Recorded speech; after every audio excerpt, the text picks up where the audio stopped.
Good morning all students से।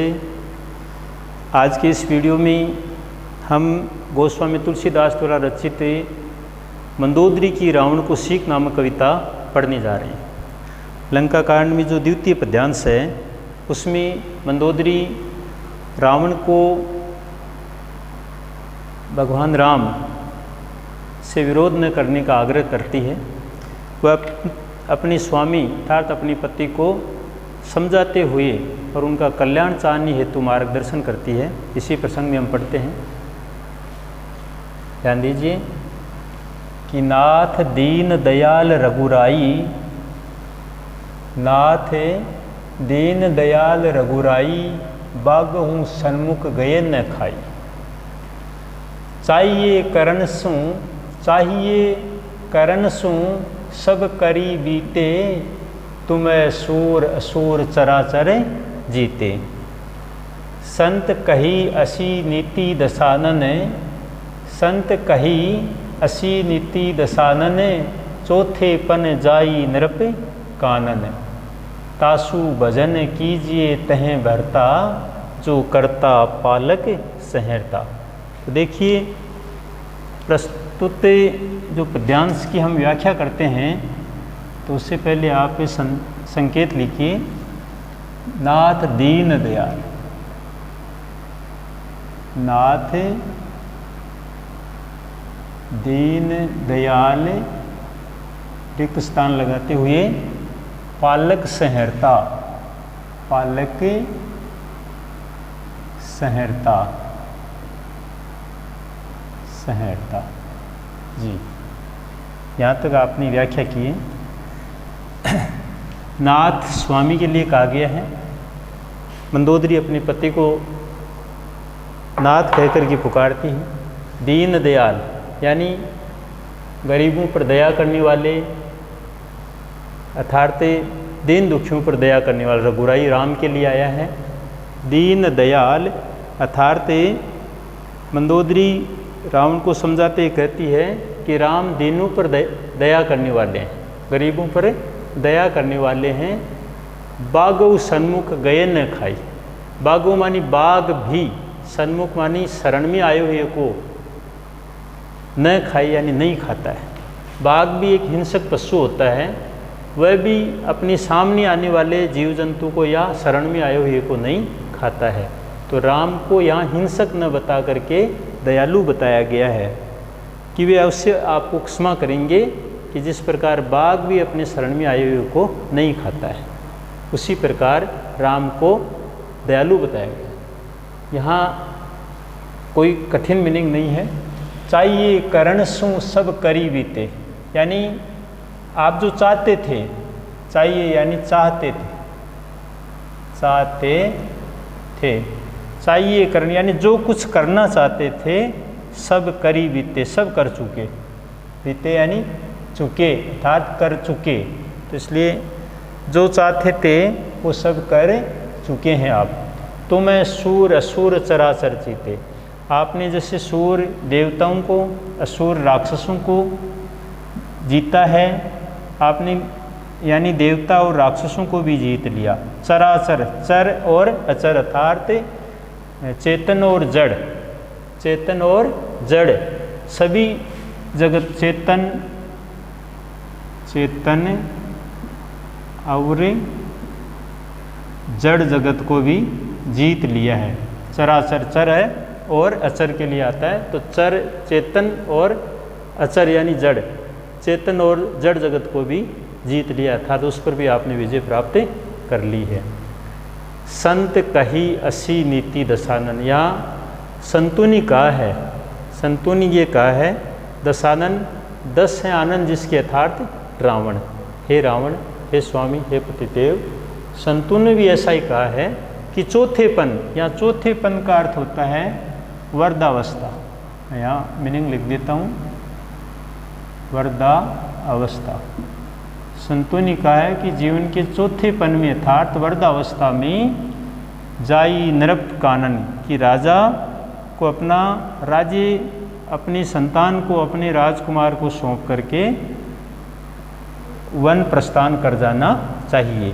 संतों ने भी यही कहा है कि चौथे पन में यानी राजा को वर्ध होने पर अपना राज्य युवराज को सौंप करके चला जाना चाहिए, अर्थात जंगल में वन में प्रस्थान कर जाना चाहिए। तासु भजन कीजिए तह भरता, तो यहाँ भरता पति या स्वामी के लिए आया है। तह का अर्थ है वहाँ, वहाँ कहाँ? वन में, वन में, ठीक है, अभी बताते हैं। जो कर्ता, कर्ता का अर्थ होता है जन्मदाता, पालक यानी रक्षक या पालन करने वाला, और सहर्ता संहार करने वाला। ये 3 मीनिंग आप लिख लीजिए, 1 2 3। तो पहला है जैसे जन्मदाता, जन्मदाता, फिर पालन करने वाला, उसके बाद में है संहार करने वाला। सहर्ता का अर्थ है संहार करने वाला। ये तीनों मीनिंग अभी बताते हैं आपको। संहार करने वाला, जन्मदाता, रक्षक या संहारक, संहार करने वाला। जी, सबसे पहले उच्चारण नाथ दीनदयाल यहाँ से लेकर के पालक संहर्ता तक अपन व्याख्या करते हैं। तो प्रस्तुति जैसे नाथ दीन दयाल रघुराई, नाथ दीन दयाल रघुराई, बागम सन्मुख गए न खाई। मंदोदरी रावण से प्रार्थना करती है, निवेदन करती है, नाथ दीन दयाल रघुराई, बागम सन्मुख गए न खाई, चाहिए करण सु सब करी बीते, तुम्हें सूर असुर चराचर जीते, संत कही असी नीति दसानने, चौथे पन जाई नृप कानन। तासु भजन कीजिए तह भरता, जो करता पालक सहरता। प्रस्तुत कवितांश से गोस्वामी तुलसीदास द्वारा रचित मंदोदरी की रावण को सीख नामक कविता से उद्धृत है। ये पद्यांश हमारी पाठ्य पुस्तक सरयू से संकलित है। प्रस्तुत पद्यांश में मंदोदरी रावण को अनेक प्रकार से समझा रही है कि राम की शरण में जाने में सभी का कल्याण है। अर्थात हे स्वामी, अगर आप राम की शरण में जाएं तो सभी का कल्याण है, आपका और मेरा भी, इसी में मेरा सौभाग्य है। मंदोदरी रावण को समझाती हुई कहती है कि नाथ दीन दयाल रघुराई, के स्वामी राम तो दीनों पर यानी गरीबों पर दया करने वाले दयालु हैं। बागों सन्मुख गए न खाई, अर्थात वे शरण में आए हुए की रक्षा करने वाले हैं। जिस प्रकार बाघ के सामने भी कोई आ जाता है, बाघ की शरण में कोई आ जाता है तो वह भी उसे खाता नहीं है, इसी प्रकार राम तो गरीबों पर दया करने वाले हैं और वह शरण में आने वाले की रक्षा करने वाले हैं। राम तो उसी प्रकार जैसे बाघ अपने शरण में आए हुए को नहीं खाता है, उसी प्रकार राम भी अपनी शरणागत की रक्षा करने आए हैं। अर्थात वे गरीबों पर दया करने वाले दयालु हैं। चाहिए करण सु सब करी बीती।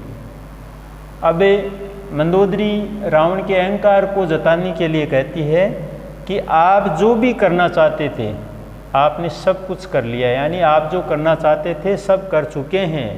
तुम असुर असुर चराचर जीते, आपने देवताओं को भी जीत लिया, आपने राक्षसों पर भी विजय प्राप्त कर ली, और तो और आपने चराचर यानी चेतन और जड़ जगत को भी जीत लिया है, उस पर भी आपने विजय प्राप्त कर ली है।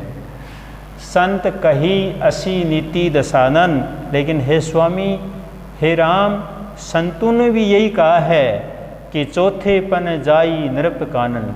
अगर राजा का कल्याण होता है तो संतों ने भी यही कहा है कि चौथे पन में अर्थात राजा को वर्धावस्था में अपना राज्य अपने युवराज को सौंप करके जंगल में प्रस्थान कर लेना चाहिए। तासु भजन कीजिए तह भरता, इसलिए मैं कहती हूँ कि स्वामी आप अपने राज्य को अपने पुत्र अपने राजकुमार को सौंप करके आप वन में प्रस्थान कीजिए। तह वहाँ अर्थात वन में भरता, हे पतिदेव और वहाँ जा कर के तासु भजन कीजिए और वहाँ जा कर के आप राम का भजन कीजिए। क्योंकि राम जो कर्ता, जो जन्मदाता, पालक, रक्षक या पालन करने वाला है, सहर्ता और सभी का संहार करने वाला है, सभी का उद्धार करने वाला है। इसलिए आप वहाँ जा कर के यथार्थ वन में जा कर के राम का भजन कीजिए। मंदोदरी रावण का कल्याण चाहने के लिए, उसकी भलाई के लिए वह उनसे निवेदन करती है, प्रार्थना करती है और कहती है कि स्वामी, राम तो गरीबों पर दया करने वाले हैं। रघुराई का अर्थ होता है राम, दीन दयाल, दीन गरीब, दयाल यानी दयालु। राम तो गरीबों पर दया करने वाले हैं, वे शरण में आए हुए की रक्षा करने वाले हैं, इसलिए आपकी भी वे जरूर रक्षा करेंगे। बागों सन्मुख गए न खाई, क्योंकि जिस प्रकार एक हिंसक मतलब बाघ नामक जो पशु है, वह भी जो जंगली जानवर है बाघ, वह भी शरण में आए हुए को नहीं खाता है। जिस प्रकार बाघ भी, हिंसक पशु यानी बाघ भी शरण में आए हुए को, सामने आने वाले जीव को कभी नहीं खाता है, उसी प्रकार राम भी शरणागत की रक्षा करने वाले हैं। चाहिए करण सु सब करी बीते।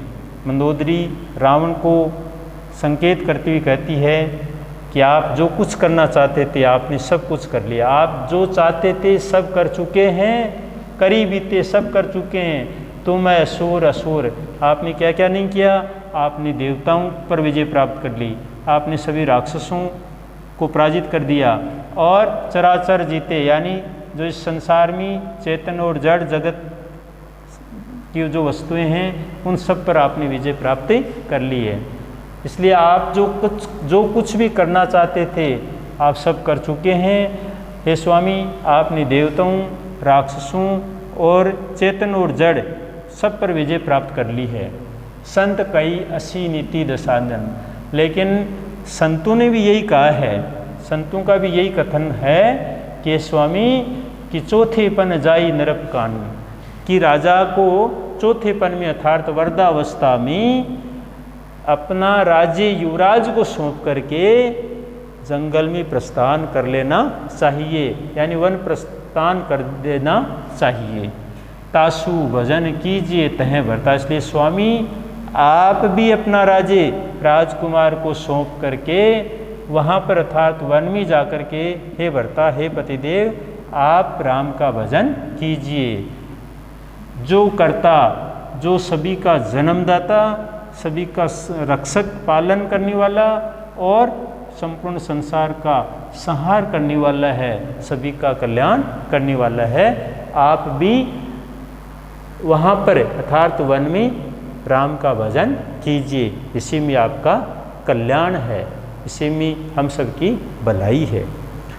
प्रस्तुत कवितांश में मंदोदरी पतिव्रता नारी और उसके चरित्र का इसमें चित्रण हुआ है। इस पद्यांश में साहित्य की अवधी भाषा का प्रयोग किया गया है। प्रसाद गुण और जैसे शोर असुर